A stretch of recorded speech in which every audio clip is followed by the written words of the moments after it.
چاہو گر ہو برکت کاروبار میں تو سیکھو جو بتایا شریعت نے ہم کو، احکام تجارت، احکام تجارت۔ الحمدللہ رب العالمین والصلاة والسلام علی سید المرسلین، اما بعد فاعوذ باللہ من الشیطان الرجیم، بسم اللہ الرحمن الرحیم۔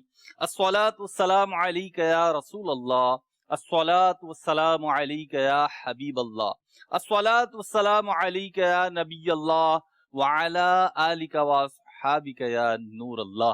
مدنی چینل کے ناظرین، الحمدللہ عز وجل رب نور شریف کی یکم تاریخ ہے اور تمام عالم اسلام کو ہماری جانب سے بھی جشن عید میلاد النبی مبارک ہو۔ امیر اہل سنت فرماتے ہیں، دھوم ہے عطار ہر سو شاہ کے میلاد کی، جھوم کر تم بھی پکارو مرحبا یا مصطفیٰ۔ مفتی صاحب کی طرف بھی بڑھتے ہیں، کیونکہ جب ربیع نور شریف کی ساعتیں شروع ہوتی ہیں، چاہے 29 کے چاند کے بعد ہوں، چاہے 30 کے چاند کے بعد ہوں، تو عاشقان میلاد، عاشقان رسول کی کیفیت، چاہے وہ زندگی کے کسی بھی دور میں ہو اور زندگی کے کسی بھی منصب پر ہوں، تو عشق کا جو ایک تلاطم ہے وہ اندر موزن ہوتا ہے اور لمحات جو ہیں وہ کیفیت تبدیل کر دیتے ہیں۔ درود پاک کی فضیلت شامل کرتا ہوں اور پھر انشاءاللہ مفتی صاحب کی بارگاہ میں حاضری دیتے ہیں۔ نبی رحمت شفیع امت صلی اللہ علیہ وسلم کا فرمان ذیشان ہے، جو مجھ پر ایک مرتبہ درود پاک پڑھتا ہے، اللہ رب العزت اس پر 10 رحمتیں نازل فرماتا ہے۔ صلو علی الحبیب صلی اللہ تعالی علی محمد صلی اللہ تعالی علیہ وسلم۔ آپ کے سوالات شامل کریں گے، ہمارا سلسلہ احکام تجارت ہی ہے، وہی پیٹرن ہے۔ پہلے مفتی صاحب کی طرف بڑھتا ہوں اور ربیع نور شریف کے حوالے سے ابتدائی کلمات مفتی صاحب کی کیا کیفیت ہے وہ جانتے ہیں۔ الحمدللہ رب العالمین والصلاة والسلام علی سید الانبیاء والمرسلین، اما بعد فاعوذ باللہ من الشیطان الرجیم، بسم اللہ الرحمن الرحیم۔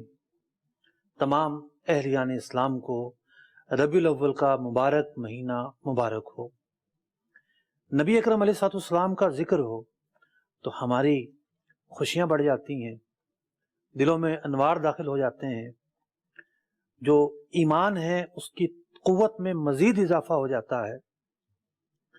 سرکار مدینہ صلی اللہ تعالی وسلم کا جو ذکر ہے ہر عاشق کے لیے خیر ہی خیر کا سبب ہے۔ تو یہ وہ مہینہ ہے جس میں صاحب ذکر خود تشریف لائے ہیں، جن کا ہم ذکر کرتے ہیں، جن کی ہم شان بیان کرتے ہیں، یہ مہینہ ان سے منسوب ہے۔ 12 ربیع الاول وہ مبارک تاریخ ہے کہ آقا دو جہاں صلی اللہ تعالی علیہ وسلم اس دنیا میں تشریف لائے، تو یقینی طور پر ہمیں نبی اکرم علیہ السلام کی نسبت سے یہ مہینہ مبارک ہے۔ آپ کی آمد کی وجہ سے ہمیں اس مہینے سے پیار ہے، تو جب بھی اس مہینے کا آغاز ہوتا ہے ہماری خوشیاں یقینی طور پر بڑھ جاتی ہیں، دلوں میں مسرتیں داخل ہو جاتی ہیں، چہروں پر مسکراہٹیں پھیل جاتی ہیں، خوشیوں کا سامان لے کر یہ مہینہ آتا ہے۔ ہمارے گھروں پر سب پرچم کی بہاریں، صرف گھر ہی نہیں، کیا بازار، کیا گاڑیاں، کیا محلے، کیا اسکول، کیا دفاتر، ہر مقام اور ہر جگہ کا جو عالم ہے وہ نرالا ہو جاتا ہے۔ کیوں نہ ہو کہ سرکار دو عالم صلی اللہ علیہ وسلم جو تشریف لائیں اس مہینے میں، تو اس مہینے کو خوب اہتمام کے ساتھ منائیے، شریعت مطہرہ کی تعلیمات کے ساتھ منائیے۔ اللہ تبارک و تعالیٰ اس مہینے میں ہمیں بھرپور خوشیاں عطا فرمائے۔ اور سرکار دو عالم صلی اللہ علیہ وسلم کی ذات مبارکہ، آپ کی ذات کے مختلف پہلو ہیں۔ آپ صلی اللہ علیہ وسلم نے ہمیں جو دین دیا وہ مکمل ضابطۂ حیات ہے۔ تجارت بھی ایک ایسا شعبہ ہے کہ نبی اکرم علیہ السلام نے خود بھی تجارت کی، تجارت کے احکام بیان فرمائے، تجارت کے مسائل بیان فرمائے۔ آپ علیہ السلام نے تجارت میں حلال و حرام کو بیان فرمایا کہ تجارت میں یہ چیزیں حلال ہیں، یہ چیزیں حرام ہیں۔ آپ نے سود کو بیان فرمایا کہ سود کیا ہے۔ آپ علیہ السلام نے بہت سارے تجارتوں کو ممنوع قرار دیا۔ تجارت کے مسائل کیا ہیں، تجارت کی تفصیلات کیا ہیں، دینی تعلیمات کیا کہتی ہیں، اور تجارت کے احکام کیا ہیں، اس پروگرام میں پیش کیے جاتے ہیں احکام تجارت۔ تو آپ کے سوالات بھی لیں گے اور آپ کے ساتھ شامل رہیں گے۔ مجھ سے اب سوالات کی طرف بالکل بڑھتا ہوں، لیکن کیونکہ موقع ہے، عاشقان رسول کی ایک بہت بڑی تعداد امید ہے کہ روٹین سے ہٹ کے بھی ہمارے ساتھ شامل ہوگی۔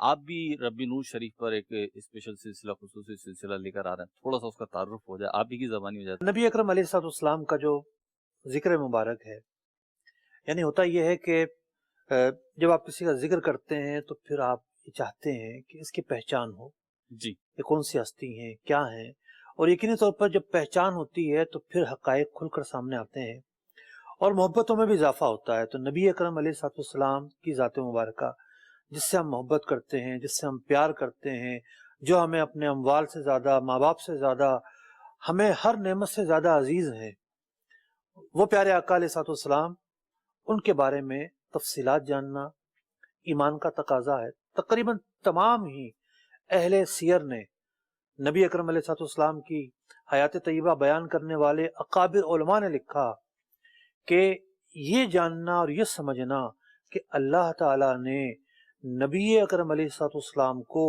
سب سے بڑھ کر کامل و اکمل بنایا ہے، یہ ایمان کا حصہ ہے۔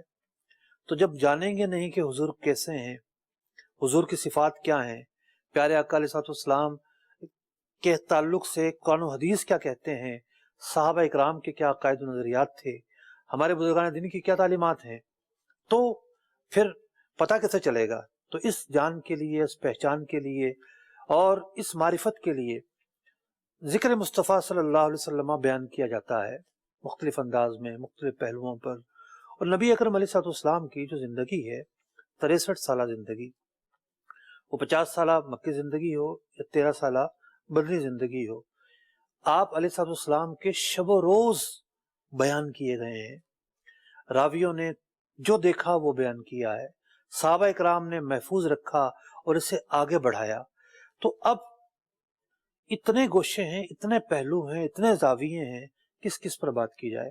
مدنی چینل پر یقینی طور پر بہت سارے سلسلے ایسے ہیں، ایک دو نہیں، کئی سلسلے ایسے ہیں کہ جو نبی اکرم علیہ السلام کی سیرت مبارکہ کو بیان کر رہے ہیں۔ پچھلے سال میں نے شان محمدی کے نام سے ایک پروگرام کیا تھا، اس کے ہر پروگرام میں ایک نیا موضوع ہوتا تھا اور اس نئے موضوع کے ساتھ پیارے آقا علیہ السلام کے فضائل و کمالات بیان کرنے کی کوشش ہوتی تھی۔ اس مرتبہ ہم نے بہت سارے موضوعات کا انتخاب نہیں کیا، صرف ایک موضوع کا انتخاب کیا ہے، اور وہ موضوع ہے جمال مصطفیٰ، نبی اکرم علیہ السلام کا حسن مبارک، آپ کا سراپہ اقدس، آپ کا حلیہ مبارک، آپ کی رنگت، آپ کے خد و خال، آپ کا جلوہ، آپ کی رعنائیاں، آپ کی خوبصورتی۔ اس تعلق سے جو ہے اس پروگرام میں جمال محمدی میں ہم گفتگو سنیں گے، اور یہ پروگرام روزانہ یعنی ربیع الاول میں 8 بجے پیر منگل بدھ کو مدنی چینل پر نشر ہوگا۔ اس پروگرام کو دیکھتے رہیے۔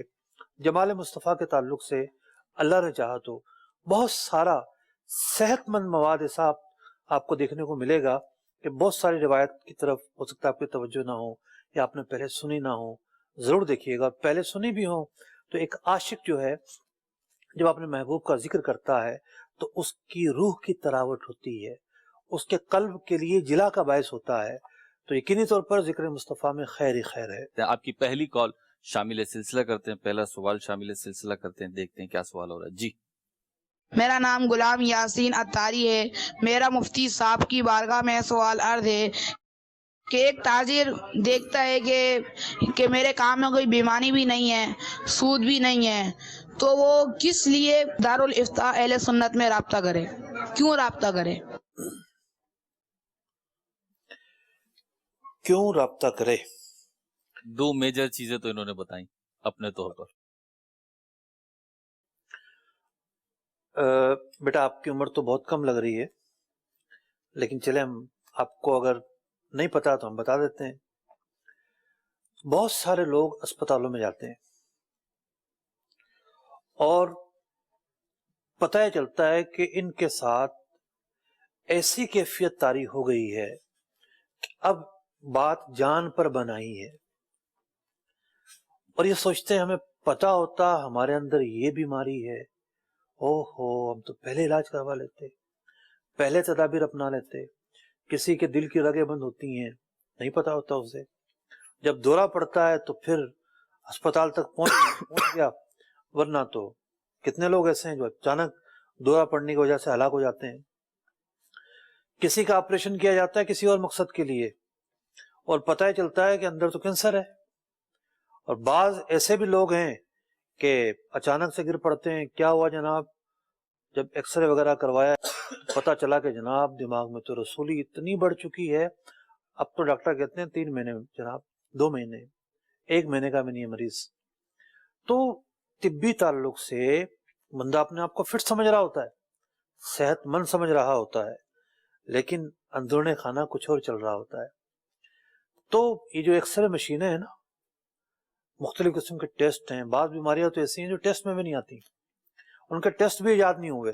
مختلف ٹیسٹوں کی بھی کیفیت بڑھ گئی، جیسے ایم آر آئی ہے، سی ٹی اسکین ہے، یا آج سے پتہ نہیں کون سے ٹیسٹ آ چکے ہیں، کون سے آ چکے ہیں. بعض اوقات یہ ہوتا ہے کہ ڈاکٹر کو توفیق نہیں ہوتی کہ یہ ٹیسٹ لکھ دیتا تو پتہ چل جاتا. جی. تو جب امراض کے تعلق سے ہمیں پتہ ہے کہ یہ بیماریاں اندر ہی ہوتی ہیں، ہمیں نہیں پتہ ہوتا، تو ایک عام آدمی اپنے کاروبار، اپنے تجارت کے متعلق یہ ذہن تو بنا لیتا ہے کہ میں سب چیزیں صحیح کر رہا ہوں، لیکن بعض اوقات اتفاقیہ طور پر ایسا ہوتا ہے کہ وہ صحیح کر رہا ہوتا ہے، کوئی غلطی نہیں کر رہا ہوتا. لیکن بعض اوقات ایسا ہوتا ہے کہ بڑی بڑی غلطیاں کر رہا ہوتا ہے. اس کو بھی ضرورت ہوتی ہے اپنا کام اسکین کروانے کی، علماء کے پاس آ کر اپنا کام پیش کرے، یہ میرا طریقہ ہے، میں یوں کرتا ہوں، صحیح ہے یا غلط ہے، پھر مطمئن ہو جائے. اس سے پہلے کیوں مطمئن ہو رہا ہے؟ اس سے پہلے مطمئن ہونا تو بڑا نازک معاملہ ہے جناب. مفتی صاحب، ویسے یہاں پہ ایک چیز میں ایڈ کروں آپ ہی کی بات کے ساتھ کہ بہت سارے پڑھے لکھے لوگ ہوتے ہیں، ماسٹر کیا ہوا ہے، درس نظامی بھی چلے کیا ہوا ہے، انہوں نے پی ایچ ڈی کی بھی ہے، ایم بی بی ایس کیا ہوا ہے، سی اے کیا ہوا ہے، لیکن بہت سارے گورنمنٹ ادارے ایسے ہیں کہ جب وہاں پہ اپلیکیشن یا فارم سبمٹ کرانا ہوتا ہے، کمشنر ہاؤس ہو گیا آپ کا، عدالتیں ہو گئیں، کورٹس ہو گئے، تو یہاں پہ نا وسیع کا نویز باہر بیٹھے ہوئے ہوتے ہیں اور وہ ان کو سمجھاتے ہیں کہ یہ لکھنا ہے، یہ لکھنا ہے، یہ لکھنا ہے، یہ لکھنا ہے. میں کہنا یہ چاہ رہا ہوں یہاں پہ کہ اپنے طور پہ تو وہ اپنی فیلڈ کے تو ماسٹر ہیں، لیکن جو کام کرنے جا رہے ہیں اگر وہ نہیں آتا تو پھر وہ ایک ایسے شخص کے سامنے بیٹھے ہوتے ہیں جو شاید ان سے دنیاوی اعتبار سے کم پڑھا لکھا ہو، لیکن وہ اس فیلڈ کا ماہر ہے، تو اس کے پاس جا کے بیٹھتے ہیں اور پھر سیکھتے ہیں. جی ہاں. اگلی کال دیجیے. ہاں مفتی صاحب سے یہ ہے کہ ایک آدمی اگر ہیئر ڈریسر کا کام کرتا ہے یعنی کہ حجام کا، اس میں وہ شیونگ بھی کرتا ہے اور کٹنگ بھی کرتا ہے، تو اس کے رزق میں کیا جائز ہے یا ناجائز ہے؟ اس چیز کے جواب اس میں برائے مہربانی. جی دیکھیں، بالوں کی جو تراش خراش ہوتی ہے، مطلب عام طور پر ہیئر ڈریسر کے پاس عورتیں نہیں آتی، تو اسی تناظر میں جواب دے رہا ہوں میں.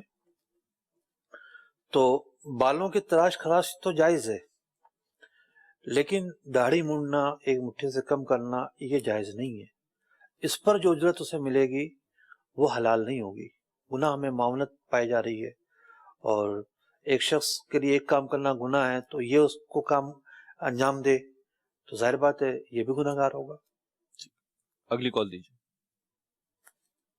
جی سر، میرا سوال یہ ہے کہ وہ ڈلیوری کیس ہوتا ہے نا، بچے کا اگر ڈلیوری کرانا ہو، پرائیویٹ ہاسپٹل ہو یا سرکاری ہاسپٹل ہو، تو اس میں جو ڈاکٹر کے علاوہ نرسیں وغیرہ ہوتی ہیں وہ نا اپنا معاملہ مانگتی ہیں، ٹھیک ہے نا، کہ آپ کا بچہ ہوا ہے، ہمیں اپنا اب خوشی کے طور پہ ہم کو پیسے دو. پھر وہ 1500 روپے نہیں لیتی، وہ 2000 یا 3000 لیتی ہیں، بولتے ہیں ہم کو 500 روپے تو ہے، 3-4 لیڈیز ہیں، ٹھیک ہے نا. تو اس طرح ان کا یہ لینا جائز یا نہ جائز، جی ہم کو بتا دینا. دیکھیے، موقع تو نہیں ہے مانگنے کا. موقع مانگنے کا نہیں ہوتا نہیں، مطلب ہے تو سوال یہ بھی ٹھیک، اور نہیں تو خوشی میں اور مٹھائی کے نام پر بندہ خود دے نا. اچھا، بندہ خود دیتا ہے، خود بانٹتا ہے، خود تقسیم کرتا ہے، وہ اس کا رائٹ ہے، ٹھیک، کرے یا نہ کرے. لیکن مانگنا، پیچھے پڑ جانا، لفٹس والے سے لے کر اور اوپر تک لیبر روم تک درجنوں لوگ ہوتے ہیں جو پیسے مانگ رہے ہوتے ہیں کہ پیسے دو. اچھا، بعض تو ویسے ہی جو ہے نا تھوڑا سا مسکرا کے اندازہ ہو جاتا ہے کہ پیسے مانگنا چاہ رہا ہے، بعض منہ سے مانگیں گے، بعض پیچھے پڑیں گے، جی، بعض اصرار کریں گے. تو ان سب کو سوچنا چاہیے کہ ان کا یہ رائٹ نہیں ہے کہ یہ پیسے مانگے. کوئی اپنی خوشی سے دیتا ہے تو ٹھیک ہے، اس کی مرضی ہے. میرا ایک ہاسپٹل میں اتفاق ہوا جی کہ یعنی ہاسپٹل کراچی میں تھا، ٹھیک ہے، میرا بچے کی پیدائش ہوئی رمضان مبارک میں، اور کورونا بھی تھوڑا روز میں تھا، تو اچھا مجھے اندازہ نہیں تھا کہ اسپتال کا کیا ماحول ہے. میں نے اپنی مرضی سے دینا چاہا، کوئی لے نہ. اس سختی. کے اندر رول ایسے تھے اور لفٹ کے پاس بھی لکھ کر لگایا ہوا تھا کہ ہرگز کسی کو پیسے نہ دیں. جی تو یہ بھی ہوتا ہے، کوئی لے نہ. تو میں نے کہا کہ میں اپنی خوشی سے دے رہا ہوں، تو یوں بھی ہوتا ہے. ٹھیک. اب وہاں پہ سب کیمرے کا خوف ہوتا ہے اور مینجمنٹ کا خوف ایک لاحق ہوتا ہے. اگلی کال دیجیے.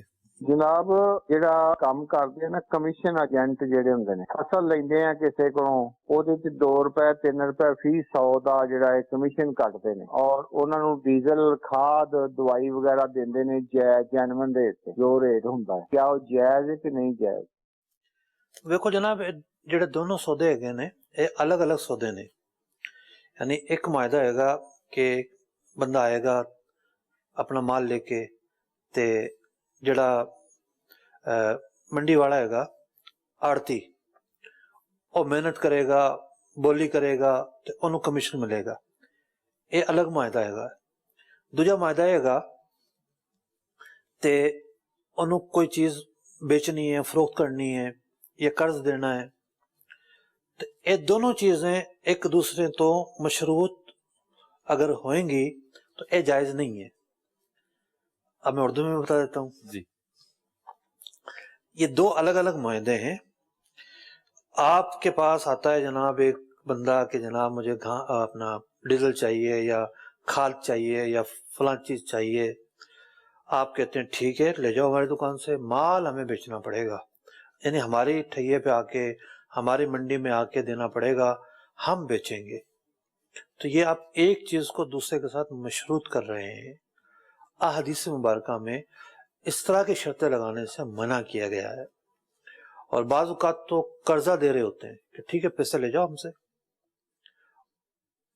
جہاں سے مرضی خریدو ہم پیسے دیں گے، ان پیسوں پر فائدہ ہم یہ لیں گے، آپ نے مال ہمارے یہاں کا بیچنا ہے. تو یہ قرض پر نفع لینا ہوا، سود کی صورت ہوئی ہے. تو یہ طریقہ کار درست نہیں ہے. اگلی کال دیجیے. سب سے پہلے تو جو ہے ربیع النور کی تمام عاشقان رسول کو جو ہے بہت بہت مبارکباد ہے. اور دوسرا مفتی صاحب سے میں یہ سوال کروں گا کہ اگر کوئی جو ہے پارٹنرشپ میں جو ہے اگر تجارت کرتا ہے ایک شخص، تو یہ ہے کہ اگر جو انویسٹمنٹ ہے وہ ہم آدھی 50% شیئر جو ایک بندے کا ہے، 50% شیئر دوسرے بندے کا، لیکن جو ایک بندہ ہے وہ اس کا 50% شیئرز بھی ہے اور وہ ٹائم بھی سب سے زیادہ دے رہا ہے اور رسپانسیبل بھی خود ہے، اور دوسرا بندہ جبکہ جو اس کا 50% شیئر تو ہے لیکن وہ ٹائم کم دے رہا ہے اور جو ہے لوگ آفٹر جو ہے اتنا نہیں دے پا رہا. تو اس کی رہنمائی فرمائیں، تو اس کا جو ہے کیا شرعی جو ہے حکم ہے، اس کی رہنمائی فرما دیں. جزاک اللہ خیر. دیکھیے یہ جو معاملہ ہے 2 پارٹنرز کا، اس میں بہت ساری چیزیں ایسی ہوتی ہیں جو میوچول انڈرسٹینڈنگ سے طے کرنی پڑتی ہیں. شریعت وہاں کوئی روک ٹوک نہیں لگاتی. آپ پیسے کم زیادہ رکھیں، انویسٹمنٹ جو ہے وہ برابر نہ ہو، ایک کی کم ہو ایک کی زیادہ ہو ٹھیک ہے، برابر ہو تب بھی ٹھیک ہے. نفع جو ہے شریعت یہ کہتی ہے فگر کے حساب سے مقرر نہیں ہونا چاہیے بلکہ فیصد کے حساب سے مقرر ہونا چاہیے. اب فیصد کے حساب سے مقرر ہو گیا لیکن برابر برابر ہے تب بھی ٹھیک ہے، کم زیادہ ہے تب بھی ٹھیک ہے. ایک آدھ صورت ہے جہاں منع ہے، لیکن اصل چیز یہ ہوتی ہے کہ دونوں آپس میں کیا طے کر رہے ہیں. یہاں پر آپ کی صورت کے اندر جو کام کر رہا ہے اس کا یہ رائٹ بھی ہے کہ یہ کہے کہ جی میں نفع زیادہ لینا چاہتا ہوں، سامنے والے کو راضی کرے. اور اگر یہ دونوں برابر برابر پر راضی ہیں تب بھی ٹھیک ہے. بات یہ ہے کہ ایسا نہیں ہے کہ آپ کے ساتھ اگر 50% شیئر مقرر کیا گیا تو کوئی ظلم ہو رہا ہے، کوئی زیادتی ہو رہی ہے، سامنے والا گنہگار ہو گیا ہے. ایسا معاملہ نہیں ہے، بلکہ آپ کو یہ معاہدہ رینیو کرنے کا آپشن موجود ہے آپ کے پاس. اسی صورت میں کنٹینیو کرنا چاہتے ہیں تو کنٹینیو کر لیں، رینیو کرنا چاہتے ہیں رینیو کر لیں، سامنے والا نہیں تیار ہوتا تو چھوڑ دیں، کسی اور کے ساتھ کر لیں. تینوں آپشن موجود ہیں. مفتی اس میں چاہوں گا ایک چیز کی اور وضاحت فرما دیں آپ کہ بعض اوقات یہ لوگ سوال کر رہے ہوتے ہیں یا یہ کنڈیشن پائی جاتی ہے معاشرے میں، ایک دو جگہ مجھے پتا چلا کہ پارٹنرشپ ہے، پروفٹ پرسنٹیج کے ساتھ ہی طے ہے، 50-50 ہے یا 60-40 جو بھی پرسنٹیج کے ساتھ طے ہے، لیکن جو ورکنگ پارٹنر ہے وہ تنخواہ کی مد میں بھی الگ سے رقم لے رہا ہے، تو کیا ورکنگ پارٹنر جو ہے وہ تنخواہ کی مد میں رقم لے سکتا ہے یا نہیں لے سکتا؟ دیکھیے بات یہ ہے کہ بہت ساری صورتیں آج کل کے دور میں کاروبار میں سرائج ہوئی ہیں جی جو درست نہیں ہے. جو تنخواہ والا کلچر ہے یہ بھی درست نہیں ہے. ٹھیک ہے، اور فتاوی رضیہ شریف میں ہے کچھ جزیات جن کی روح سے ٹھیک اس کی ممانعت واضح ہے. ٹھیک دوسرا آپشن تو موجود ہے نا کہ آپ الگ سے تنخواہ کیوں لے رہے ہیں، ٹھیک ہے، پرسنٹیج آپ اپنا پرسنٹیج بڑھا لیں، ٹھیک ہے، یہ آپشن موجود ہے. ٹھیک ہے، 50-50 ہے تو 55-45 کر لیں، جو بھی آپ کو سمجھ میں ہے وہ کر لیں. بالکل. ٹھیک ہے، اگلی کال دیجیے. پاکستان سے باہر جاب کرتا ہوں اور پاکستان میں اپنے اسی کمپنی کے اس کام کے سلسلے میں آیا ہوں کہ یہاں سے پرچیسنگ کر کے نا وہاں پہ کچھ مال لے کے جانا ہے مجھے، اور وہ کچھ ایسا ہے کہ یہاں پہ ہر کوئی جس سے بھی مشورہ کرتا ہوں نا وہ کہتا ہے جی کہ جتنے کی چیز ملتی ہے اسے بڑھا کے ریٹ بتایا جائے، آپ کو کمپنی آپ کی بینیفٹ نہیں دے گی. مگر میری وہاں پہ ایک مناسب سی سیلری طے ہے اور یہ حالات کی وجہ سے کافی عرصے سے 8 ماہ سے انہوں نے مجھے سیلری نہیں دی، تو میں پاکستان میں ہی ہوں. تو اب اگر مجھے ان کے ساتھ ابھی اس ماہ میں کام کرنے کے لیے سلسلہ بن رہا ہے تو مجھے کیا کرنا چاہیے، وہ کیسے میں اس بات کو مینیج کروں کہ ریٹ وہی رکھے جائیں جو یہاں سے خریدی جائے چیز، یا اس میں کچھ ایکسٹرا کر کے دیا جائے، کیسے اس بات کو میں مینیج کر سکتا ہوں؟ آپ نے سوال کیا اور جاننا چاہا کہ میں صحیح کر رہا ہوں یا غلط کر رہا ہوں. بلا شبہ یہ ایک آسان اقدام ہے، بہت اچھا طریقہ ہے. دیکھیے آپ نے جیسا کہ وضاحت کی کہ 7-8 مہینے سے سیلری نہیں ملی تو آپ کام بھی نہیں کر رہے ہوں گے، کام کر رہے ہوتے تو سیلری بھی مل رہی ہوتی. اگر تو آپ اس جو بھی چیزیں خریدنی ہیں ذاتی حیثیت میں خریدیں کہ بھئی میں خود خرید رہا ہوں، میرے پیسے انوالو ہو رہے ہیں، اب میں نے کمپنی کو بیچنی ہے، میں کمپنی کا نمائندہ نہیں ہوں یہ کام کرنے کے لیے، تب تو ایسا ہے کہ آپ جو چاہے کمپنی کو قیمت بتا سکتے ہیں کہ بھئی میں آپ کو اتنے کی دوں گا، آپ خود ایک فریق ہیں، خود ایک پارٹی ہیں. دوسری صورت یہ ہے کہ نہیں جناب کمپنی نے آپ کو بھیجا یہ سامان لینے کے لیے، تو ایسی صورت میں تو ظاہر بات ہے آپ کمپنی کے نمائندے ہوئے، جتنے کی لاگت ہے، جتنے کے اخراجات ایکسپینس ہیں آپ کو بھی عینی ہی وہی بتانے پڑیں گے. تو یہ دو الگ الگ صورتیں ہیں. اب کون سا طریقہ پاسبل ہے وہاں پر اس کے مطابق عمل کریں. اگلی کال دیجیے. ہم میں کام کرتے ہیں تو ادھر انہوں نے ہمیں سہولت میسر کی ہوئی ہے کہ ہم وہاں پہ کچھ پیسے ہر ماہ کٹواتے رہیں، اور یعنی کہ جب ڈیوٹی ہماری ختم ہو چند سالوں کے بعد پیسے واپس مل جائیں، تو اس پہ ہمیں انٹرسٹ بھی نہیں ملتا. تو لیکن ان کی ایک شرط یہ ہے کہ ہم وہ پیسے 100% نہیں نکلوا سکتے، اس میں سے 50% نکلوا سکتے ہیں یا 80% نکلوا سکتے ہیں. تو اس کے بارے میں قاضی رحمائی فرما دیجیے.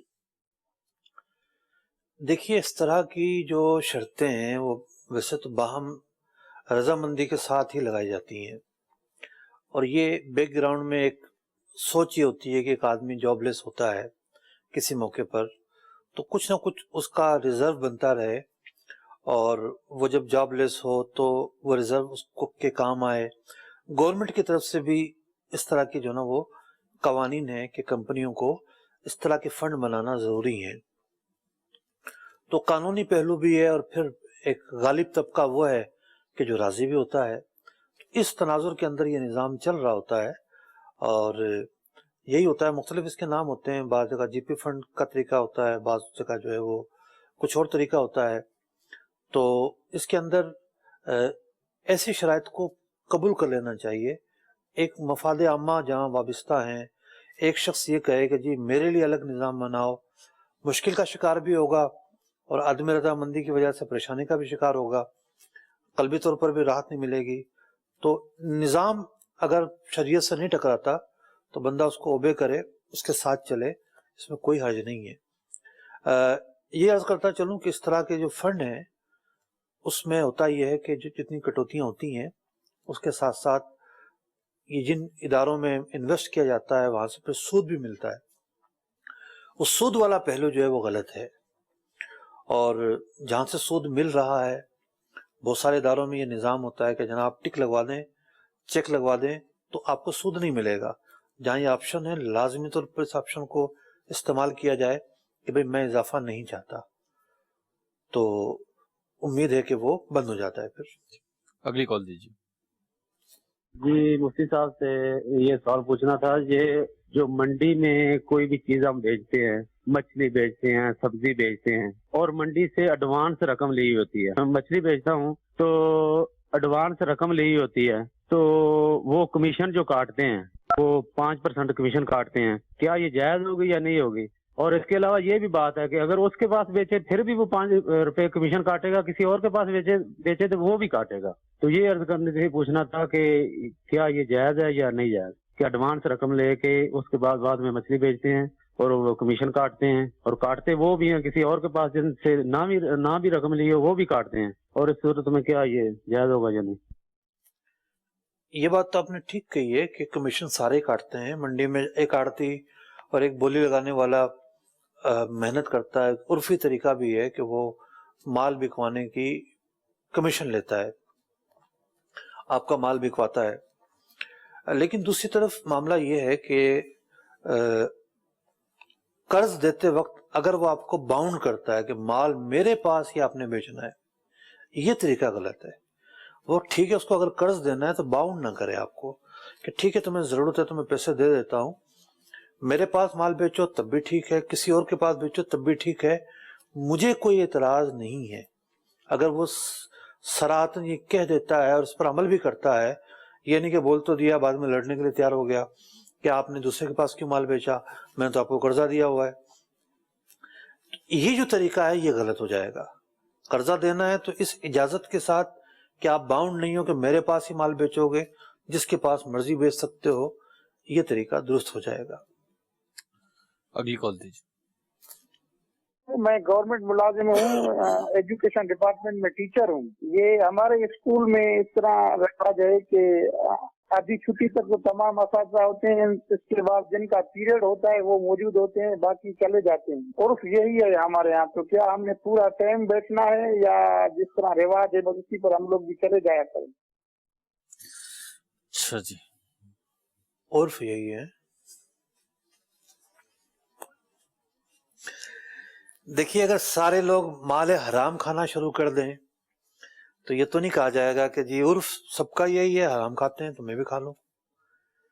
تو میں نے تھوڑا سخت بات اس انداز میں کی ہے کہ بات سمجھائی جا سکے۔ بھینسیں بھی بندی ہوتی ہیں اسکولوں کے اندر، تو سندھ میں اسکول ہی خالی ہیں، پتہ چلا اسکول کا نام ہے، اسکول موجود ہی نہیں ہے، تعلیم کے سوا سب کچھ ہے، تعلیم کے سوا سب کچھ ہے۔ ٹیچر کا ہے جناب، ٹیچر تو کبھی اسکول آئے ہی نہیں، ٹھیک ہے، کتنے ایسے گھسٹ ٹیچر ہیں جن کے اکاؤنٹ میں تنخواہ جاری ہوتی ہیں اور وہ آتے ہی نہیں ہیں، تو وہ بھی بولنے والا بول سکتا ہے کہ عرف ہے جناب، اس طرح ہو رہا ہے بعض علاقوں میں، دیہی علاقوں میں خاص طور پر۔ اصول یہ ہے کہ تنخواہ مل رہی ہے سروس کے بدلے، خدمات کے بدلے، ڈیوٹی کے بدلے، معاہدے کے بدلے۔ جب بندہ اس معاہدے کے اندر خیانت کرے گا، ڈنڈی مارے گا، تو تنخواہ لینا اس کے لیے کیسے حلال ہو سکتا ہے؟ اسکول ٹائم جو ہے وہ پورا کا پورا دینا پڑے گا، اور اگر سارے جو ہے نا وہ یہ سوچیں گے کہ جی ہم جان چھڑاتے ہیں، ہمیں کیا فکر ہے، تنخواہ پوری چاہیے، تو کیسے نظام درست ہوگا؟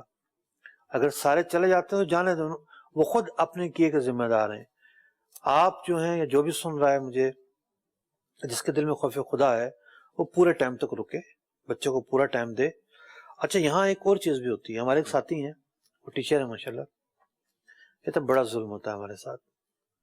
ہم ٹیچرز کے ساتھ جو نیکی کرنا چاہتے ہیں، نیکی کیا، یہ تو لازمی چیز ہے، جو شرعی حق پورا کرنا چاہتے ہیں، نیکی وہ ہے نا کہ بھئی بندے کی مرضی کرے تو کرے، نہ کرے نہ کرے۔ یہ تو یہ ہے کہ فریضہ ہے، ادا کرنا ہے، ٹھیک ہے، شرعی حکم کی اب تعمیل۔ جو فریضہ ادا کرنا چاہتا ہے سارے بچے اس کے حوالے کر کے، باقی ٹیچر غائب۔ اب وہ صبح سے لے کے دوپہر تک سر کھپا رہا ہے بچوں کے ساتھ، بلا ڈیوٹی تو اس کو اپنی ادا کرنی ہی کرنی ہے۔ ٹھیک ہے، اس کا نقصان بچوں پر بھی ہے، جی، اتنے سارے بچوں کو کیسے پڑھائے گا؟ پڑھائے گا تو نہیں، بس دیکھتے ہی رہے گا۔ تو بعض چیزیں ایسی ہیں کہ آوا کا ہوا بگڑا ہوا ہے، اور حلال اپنانے والا، حلال راہ پر چلنے والا، درست طریقے پر چلنے والا، وہ پریشان ہوتا ہے کہ میں کیسے کروں. یعنی یہ باتیں بیان کی گئی نا حدیث مبارکہ میں جی، نیکی میں دشوار ہو جائے گا کہ نیکی کرنا دشوار ہو جائے گا، ایک ایسا زمانہ آئے گا، فرض پر عمل کرنا مشکل ہو جائے گا. یہ وہی صورتحال ہے کہ جب آپ کی سروس ہے، آپ سیلری لے رہے ہیں، آپ نے معاہدہ کیا ہے، آپ خود کو گورنمنٹ سرونٹ کہتے ہیں، گورنمنٹ ملازم کہتے ہیں، اسکول ٹیچر کہتے ہیں، تو بھائی پڑھائیں نا. آپ جو آپ کی ڈیوٹی ہے وہ آپ کام کریں. آپ کی ڈیوٹی تو بڑی آسان ہے، 1 بجے چھٹی ہو جاتی ہے. اس میں ایک چیز کو اور ایڈ کر لیں پہلے. جون جولائی کے پھر چھٹیاں، جی ٹھیک ہے. کورونا آ جائے تو چھٹیاں، تنخواہ پوری مل رہی ہے. جی سردیاں آ جائیں تو چھٹیاں، تنخواہ پوری مل رہی ہے. بیچارے دیہڑی والے، ریڑھی والے اور بیچارے مزدور، ان کی فیکٹریاں بند ہو جائیں تو ان کے گھروں میں تو فاقے پڑ جاتے ہیں. آپ کو تو پھر بھی تنخواہ مل رہی ہوتی ہے. تو بھائی جو ڈیوٹی کے اوقات ہوتے ہیں اس میں جا کر ڈیوٹی ادا کریں، پوری ڈیوٹی ادا کریں، ورنہ اللہ کی بارگاہ میں جواب دینا پڑے گا. یہ جو اس طریقے سے آپ آمدنی حاصل کر رہے ہیں یہ مال حرام ہے، جائز نہیں ہے اس کا استعمال کرنا. اور ٹھیک ہے اس میں بھی رشوتیں بٹی ہوتی ہیں جی، محکمے تک اوپر تک جو ہے وہ حصہ بٹا ہوتا ہے، وہ سب کھا رہے ہوتا، سب جو ہے نا وہ سب سے ہو آ کے کمیشن، جو رشوت والا کمیشن ہوتا ہے پھر اسے مل رہی ہوتی ہے. حصہ بقدر جو بھی حصے دار ہے وہ بھی مجرم ہے. ٹھیک ہے مجھے اس میں ایک پہلو اور شامل کر لیں تاکہ ایک ہمارا اچھا جو ہے نا وہ جواب تیار ہو جائے. اپنے سوشل میڈیا کے ناظرین کے حوالے سے بھی، مدنی چینل کے ناظرین کے حوالے سے بھی، کہ بعض لوگ نا اپنے طور پہ یوں مطمئن کر لیتے ہیں، اس فیلڈ کی ہی بتا رہا ہوں ابھی تو میں بات، کہ بھئی جیسے ایک ٹیچر ایسا نہیں ہوتا کہ صبح 8 سے لے کر 1 تک اسکول ہے تو وہ کنٹینیو پڑھاتا ہی رہے گا. نہیں، ایسا نہیں ہوتا، بلکہ 3 4 5 پیریڈ اسے پڑھانے ہوتے ہیں. تو اگر کوئی اپنی اوپر کی ٹائمنگ ہے، صبح 8 بجے سے 3 4 پیریڈ لے لے، اب باقی جو 1.5 2 گھنٹے ہیں اس کے وہ ریلیکس ٹائم ہے، لیکن ہے ڈیوٹی ٹائم. تو اب اگر وہ اس میں چلا جاتا ہے تو وہ کہتا ہے کہ میں نے ذمہ داری تو پوری کر دی، پڑھانا کام تھا میرا، 2 پیریڈ یا 4 پیریڈ تھے میرے، وہ میں نے لے لیے، اب تو مجھے بیٹھنا ہی ہے، تو اب کیا کروں میں چلا جاتا ہوں. دیکھیے تسلیم نفس ضروری ہے. جو اوقات کار ہوتے ہیں جی، ان اوقات کار میں آپ کو موجود رہنا ضروری ہوتا ہے. صحیح. میرا بارہا کراچی سے جانا ہوتا ہے، ٹیچر کے کمرے ہوتے ہیں جی، کلاسیں نہیں بھی ہو رہی، وہ اپنے روم میں بیٹھے، وہ کمرہ ایک آفس ٹائپ ہوتا ہے اس میں بیٹھے ہوتے ہیں، موجود رہتے ہیں وہاں پر، ڈیوٹی ہے ان کی وہاں پر. تو بات یہ ہے کہ جو وقت طے ہوا ہے اس وقت میں ڈیوٹی کی جگہ پر موجود رہنا ضروری ہے، یہ اصل میں ضابطہ ہے. ٹھیک، اگلی کال دیجیے. اگر ہم نے کسی سے یہ اجارہ کیا کہ آپ یہ مال بیچو اور اس پر آپ کو اتنی مزدوری ملے گی، اب اس نے وہ مال بیچ دیا لیکن ایسا ہوا کہ وہ مال واپس کسٹمر کر جائے، تو اب کیا وہ مزدوری کا حقدار ہوگا یا نہیں ہوگا؟ ٹھیک ہے، دیکھیے حقدار تو ہوگا وہ، کہ اس نے جو اپنی محنت کی ہے وہ مکمل کی ہے. تو یہ الگ بات ہے کہ اس نے کوئی ایسا قصور نہ کیا ہو کہ جس کی وجہ سے مال واپس ہوا ہے. مثال کے طور پر اس نے اتنی جناب لپا پوتی کی، اتنی لپا پوتی کی، ایک کسٹمر جو ہے داؤ میں آ گیا، جال میں شکار ہو گیا، اور بعد میں کسٹمر کو پتا چلا ہو یہ کیا ہوا، یہ تو وہ چیز ہی نہیں ہے، یہ اس طرح کی چیز ہی نہیں ہے جو مجھے بتائی گئی تھی، پھر ایک الگ معاملہ ہوگا. اگر اس نے اپنی ذمہ داری کے ساتھ کام کر دیا ہے تو بعد میں ڈیل کینسل ہوتی ہے، وہ تو مالک جانے اور یہ جانے. ٹھیک، اگلی کال دیجیے.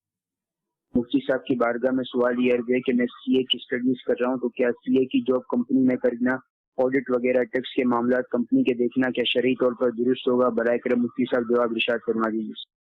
اچھا جی. ان الحلال بین ان الحرام بین، حلال بھی واضح ہے، حرام بھی واضح ہے. حلال کیا یہ آپ کو ہی پتا ہے، حرام کیا یہ آپ کو ہی پتا ہے. اب آپ جائیں گے، اگر آپ جا کے کوئی کام حلال کریں گے تو وہ حلال ہوگا، کسی حرام کام میں آپ معاون و مددگار بنیں گے تو وہ کام کرنا آپ کے لیے حرام ہوگا. 2 اور 2 4 جیسی بات ہے، کوئی خفا تو ہے نہیں اس کے اندر، واضح باتیں. نوعیت ہے آپ کو کہاں جاب ملے، کس ادارے میں ملے، کس سیٹ پر ملے، ہر سیٹ کا ڈیفرنٹ کام ہوتا ہے، ڈیفرنٹ ذمہ داریاں ہوتی ہیں. تو جیسی سیٹ جیسا کام ویسا حکم. چلیں اللہ تعالی ہمیں عمل کی توفیق عطا فرمائے. صلو علی الحبیب صلی اللہ تعالی علی محمد صلی اللہ تعالی علیہ وسلم. رزق حلال دے ہمیں برکت دے حفاظت کونین میں نفع ہو عطا ایسی تجارت